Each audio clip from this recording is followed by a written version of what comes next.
there are so many reasons why I got into teaching. One of the best things is the light bulb moment. When you see a pupil suddenly understand something, that's really, really special. Every child is so full of potential, and the thing that makes me proudest to be a teacher is seeing them realise what they are capable of. I don't think any other job can give you the same satisfaction. That's why I chose to teach. You could get £26,000 tax-free to train. Search Applied to Teach. Selected subjects only, subject to eligibility. Gamertag Radio presents E3 2017 coverage. Hosts Danny Pena, Parris Lilly, and Peter Toledo are direct from the convention center floor. Here we go. Day 3 of E3 2017. This is Peter. I'm here with Parris. I'm at the COD booth with Brett and Aaron. Give me an introduction before we go and get started. Sure. My name's Aaron Haylon. I'm the Senior Director of Product Development on multiplayer. And I'm Brett Robbins. I'm the Senior Creative Director on Campaign. All right. Thank you very much. Give us a quick breakdown before we start going into specifics of what Sledgehammer's doing with World War II. So we have an opportunity to go back to the basics of Call of Duty, go back to the roots where the franchise began. Super excited about doing that, about showing it at E3 today. We wanted to tell both a great story of the war and also bring a bunch of new features to both single player and multiplayer. So the big question for me, I've been a big Call of Duty fanboy. I kind of fell off the train for a while. Why World War II? Why go back to that era now? You know, it feels like the right game at the right time.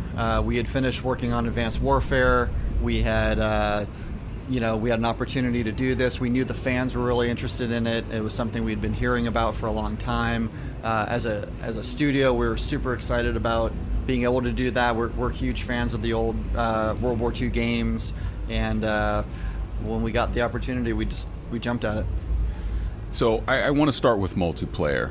We got a chance to play it yesterday, and correct me if I'm wrong, but it had a very Call of Duty 2 feel to it to me, going back to that era, and it was a blast. And just for full disclosure, I kind of fell off from Call of Duty the past few years. It started getting way too futuristic for me. We're jumping off walls and running, you know what I'm saying. And going back to World War II was very exciting for me because that's what got me excited about the franchise. So can you kind of talk about because we played 3 multiplayer modes, so can you kind of talk about those and what people can expect when multiplayer eventually Yeah, absolutely. It's great to hear. Thank you. I think, we've also been just really excited to bring it back to its roots and back to boots on the ground, obviously, and kind of really just that gun-on-gun gunplay that has made Call of Duty such a great franchise. One of the things that we're really excited about that hopefully you saw down there was War Mode.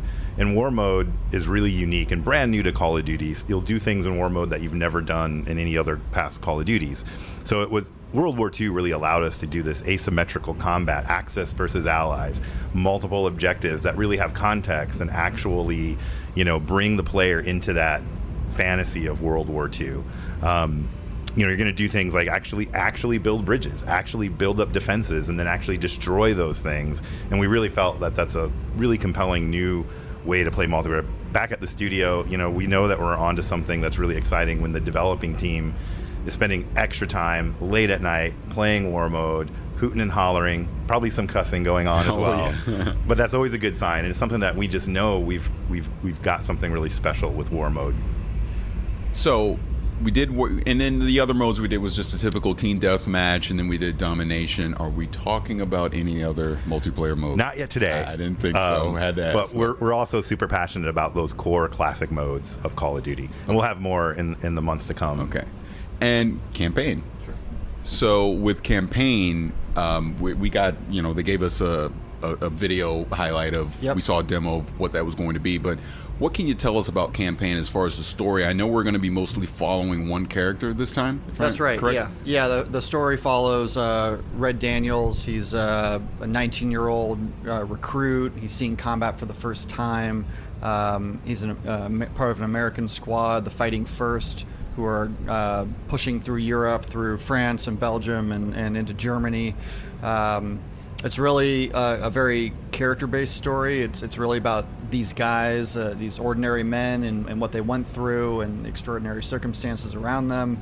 But it's also an international story. We have, his team works alongside the British and the French, and it was a world effort, to fight against the Axis. So we wanted to show that as well.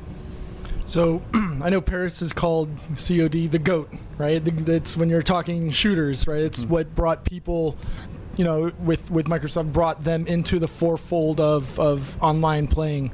So I guess it's kind of this next question is kind of a mix.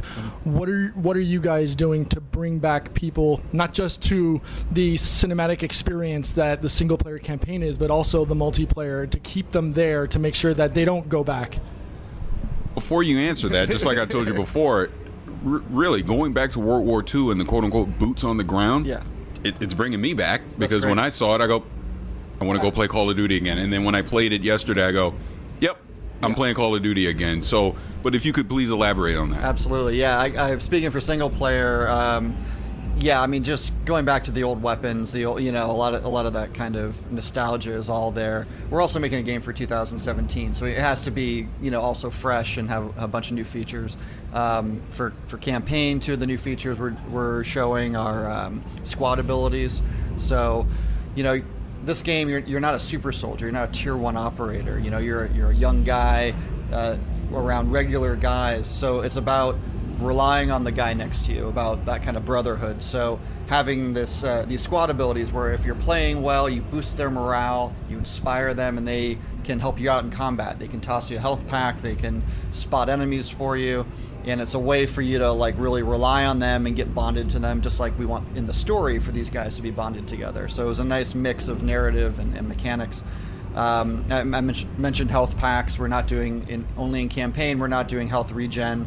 We're doing health packs. Again, a callback to the old games, but also it's just a way to make you feel a little more vulnerable. Again, you're not a super soldier. You got to be relying on those packs. You got to rely on your buddy that's going to toss you a pack at that critical moment.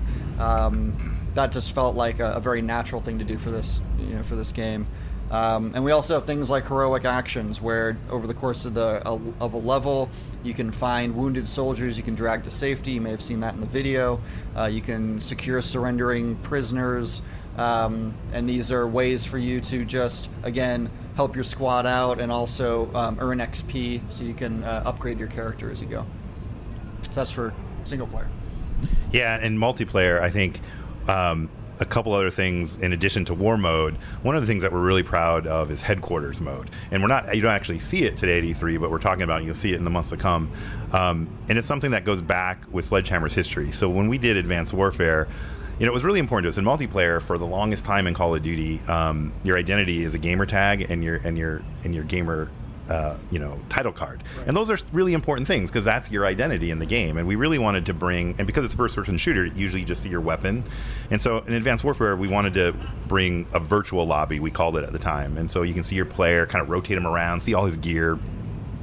So we really evolved that now in World War II to a whole nother level. So now you'll be able to see your character, but you'll actually be able to walk around in a real space, meet up with your friends.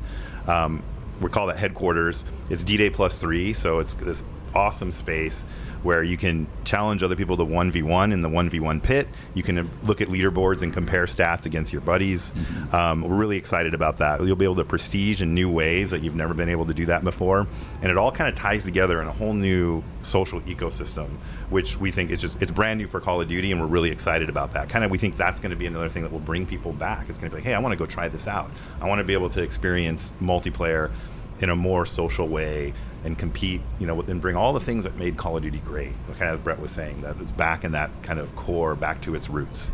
Now, sticking on the multiplayer side, how authentic are we going to be with the World War II weapons? And, we obviously in Call of Duty have the upgrade system, with weapons. How is that going to be integrated into the game? Yeah, very important to us. I mean, obviously balance and competitiveness is super important, but so is authenticity, and especially with World War II. I mean, we want to make sure that everything about these weapons just feels awesome, sounds accurate, sounds correct, and plays great on the battlefield. And so we're really happy with how that's turned out. Hopefully you guys can feel that and get a sense of that when you played it today.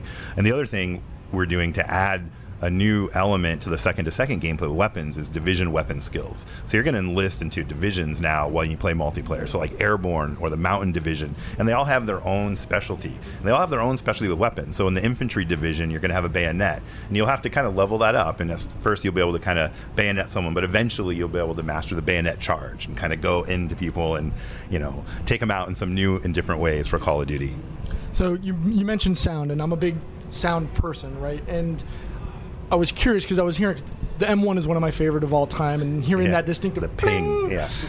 How were you guys able to replicate that sound? Because obviously those guns are, you know, 50, 60, 70 years old. How are you guys able to get those sounds from not just that, but, you know, the submachine guns? Yeah, like our audio team is world class, and so we got our hands on all the actual weapons. You know, we have an amazing historian that we work with, Marty Morgan.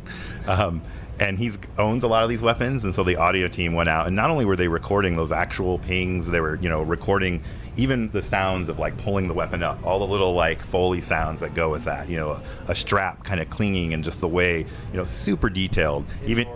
Shooting indoors, outdoors to get different reverbs from everything. So really went very deep on the sounds, and not only for the weapons, but for the score streaks, the vehicles, you know, everything around you, so that you're really immersed into that World War II experience.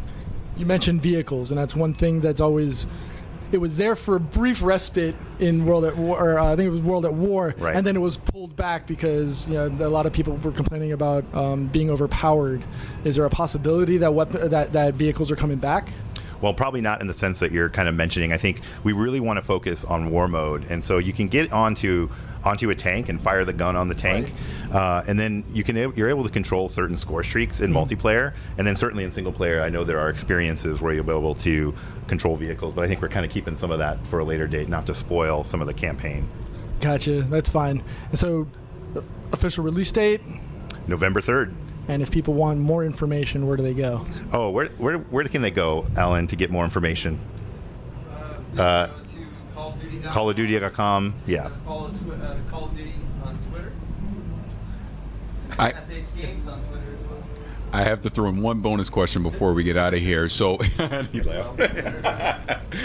Yeah. So we're only focusing on the European theater as far as what am I thinking on the French German side? We're not going to focus on the Russian side at all? That's right. Yeah, this is purely European theater, okay. French, Belgium, right. Germany, France, Belgium, Germany. Right. Yeah. Okay. Yeah, exactly. That was my bonus question. So again, guys, thank you for taking a few minutes to talk to us. We really appreciate it. You got me back. I'm back. Love it. I'm going to play Call of Duty again, and I'm excited for it. Oh, that's great. We're really proud of it. We're glad you guys are excited about it. It's been a lot of fun for us. All right, thank you. Thanks, guys. Yeah, thank you. Thanks. This episode of Gamertag Radio is brought to you by Western Digital. For a limited time, Gamertag Radio listeners can get 20% off WD SSDs with the coupon code WDGTR. Find out more at WD.com/GTR. With Western Digital, you're now able to get solid-state drives and hard drives to fit your unique needs. When you get the superior performance of a WD solid-state drive to your PC, you get blazing read speeds so you can boot your system quickly or load games and other applications in a snap.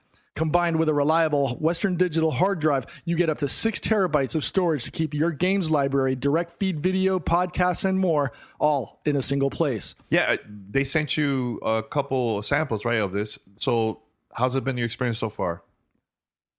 They sent me a Western Digital Blue, I want to say it was a 500 gig solid state drive and a 4 terabyte hybrid solid state drive, or a hybrid solid state disk drive.